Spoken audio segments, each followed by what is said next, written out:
आज के इस एक्सप्लेनर में हम एक ऐसे प्लेटफॉर्म का गहराई से विश्लेषण करने वाले हैं जो B2B इंफ्रास्ट्रक्चर और प्रोजेक्ट मैनेजमेंट की पूरी दुनिया को बदल कर रख रहा है।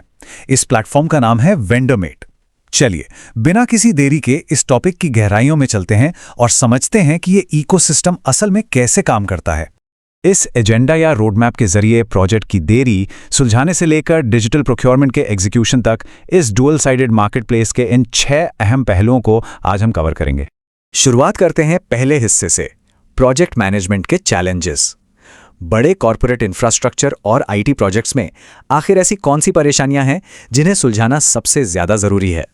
किसी भी कॉर्पोरेट प्रोजेक्ट मैनेजर से पूछा जाए कि उनके काम में सबसे बड़ा स्ट्रेस क्या है, जवाब हर जगह लगभग एक ही मिलता है।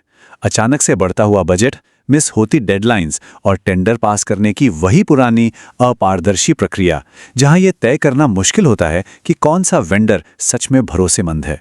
ये पुराना मैनुअल तरीका काफी धीमा है। बंद कमरों में मोलभाव और भारी पेनाल्टी का रिस्क हमेशा बना रहता है। इसके ठीक उलट वेंडरमेट का डिजिटल तरीका इस पूरी प्रक्रिया को इंस्टेंट डिजिटल RFQs और 100% वेरीफाइड SMEs के डायरेक्ट मैच से एकदम आसान और ट्रांसपेरेंट बना देता है। अब आते हैं दूसरे हिस्से पर, जहां वेंडरमेट इस समस्या का सिस्टमैटिक समाधान निकालता है। इसे अक्सर भारत का प्राइवेट जेम भी कहा जाता है, जिसे खासतौर पर भारतीय बिजनेस एनवायरनमेंट के हिसाब से ही डिजाइन किया गया है। इस प्लेटफॉर्म का स्केल सच में काफी बड़ा है। इस वक्त यहां 5 करोड़ रुपए से भी ज्यादा की वैल्यू के लाइव प्रोजेक्ट्स चल रहे हैं और 150 से ज्यादा पूरी तरह से वेरीफाइड वेंडर्स इस इकोसिस्टम का हिस्सा बन चुके हैं। ये फिगर्स अपने आप में एक बहुत बड़ा स्टेटमेंट है। और ये इतना भारी वॉल्यूम सिर्फ किसी एक सेक्टर तक सीमित नहीं है। टेलीकॉम इंफ्रास्ट्रक्चर हो, सिविल कंस्ट्रक्शन, IT या फिर ग्रीन एनर्जी और फैसिलिटी मैनेजमेंट, ये साफ दिखाता है कि ये प्लेटफॉर्म हर तरह की कॉम्प्लेक्स बिजनेस जरूरतों को मैनेज करने में कितना वर्सेटाइल है। तीसरा और सबसे जरूरी पहलू है ट्रस्ट स्कोर। आइए समझते हैं कि आखिर ये प्लेटफॉर्म किसी गलत कॉन्ट्रैक्टर को काम देने के रिस्क को पूरी तरह से खत्म कैसे कर देता है। यहां सबसे दिलचस्प चीज है इसका 0 से 100 तक का ट्रस्ट स्कोर इंजन। ये कोई आम रेटिंग सिस्टम नहीं है। ये डेटा को डायनामिक तरीके से एनालाइज करता है। इसमें 40% वेटेज GST और पैन जैसे कंप्लायंस को, 30% सालाना टर्नओवर को और बाकी 30% पिछले अनुभव को मिलता है।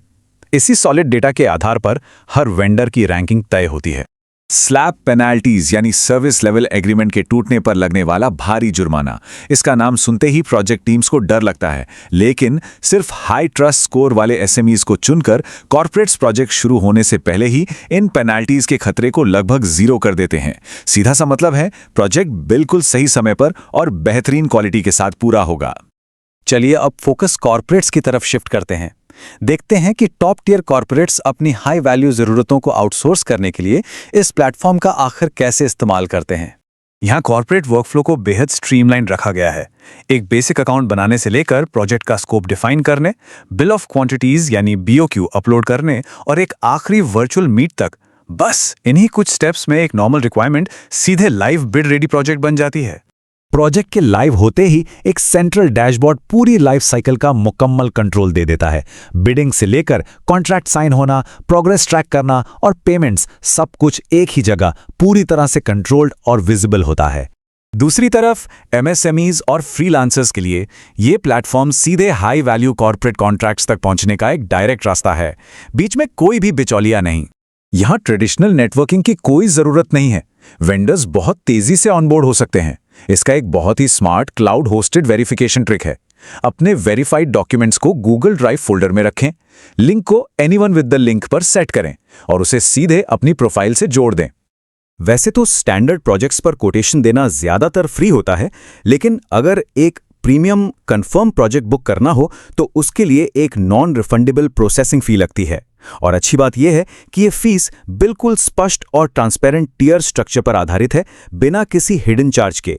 एक बहुत ही रणनीतिक पॉइंट यहां ध्यान देने वाला है। अगर 2 वेंडर्स का ट्रस्ट स्कोर बिल्कुल बराबर हो जाए तब क्या होगा? तब प्रोफाइल डिस्क्रिप्शन में दी गई छोटी छोटी डिटेल्स ही तय करती हैं कि कॉन्ट्रैक्ट किसे मिलेगा। खुद की भारी मशीनरी होना या लोकल लेबर की गारंटी, ये बारीक बातें गेम चेंजर साबित होती हैं। आइए अब इस पूरी पिक्चर को एक साथ जोड़ते हैं और समझते हैं कि इस ट्रांसपेरेंट B2B इकोसिस्टम की असल बुनियाद क्या है। ये मिशन स्टेटमेंट इनके कोर ऑब्जेक्टिव को बिल्कुल सटीकता से बयान करता है। मकसद बहुत साफ है, सिस्टम की पुरानी अपारदर्शिता और झंझटों को खत्म करना और एक ऐसा माहौल तैयार करना जो पूरी तरह से डेटा और आपसी भरोसे पर टिका हो। जीरो मिडलमैन, फेयर और तेज प्रोजेक्ट अलॉटमेंट और बिना रुकावट वाले डिजिटल पेमेंट्स। इसके अलावा स्टार्टअप इंडिया DPIIT से मिली आधिकारिक मान्यता इस मॉडर्न इंफ्रास्ट्रक्चर मैनेजमेंट अप्रोच की क्रेडिबिलिटी को एक बहुत बड़ा वैलिडेशन देती है। इस एक्सप्लेनर को एक आखिरी और बहुत जरूरी सोच के साथ खत्म करते हैं। जैसे जैसे बड़े प्रोजेक्ट्स की मांगे और कॉम्प्लेक्स होती जा रही हैं, एक डिजिटल और ट्रस्ट वेरिफाइड इकोसिस्टम अपनाना अब कोई आम चुनाव नहीं, बल्कि भविष्य में बिजनेस सर्वाइवल की सबसे बड़ी जरूरत बन चुका है। तो क्या आज की बिजनेस दुनिया इस पूरी पारदर्शिता और कंट्रोल को दिल से अपनाने के लिए वाकई तैयार है? इस चर्चा में हमारे साथ जुड़ने के लिए बहुत बहुत शुक्रिया।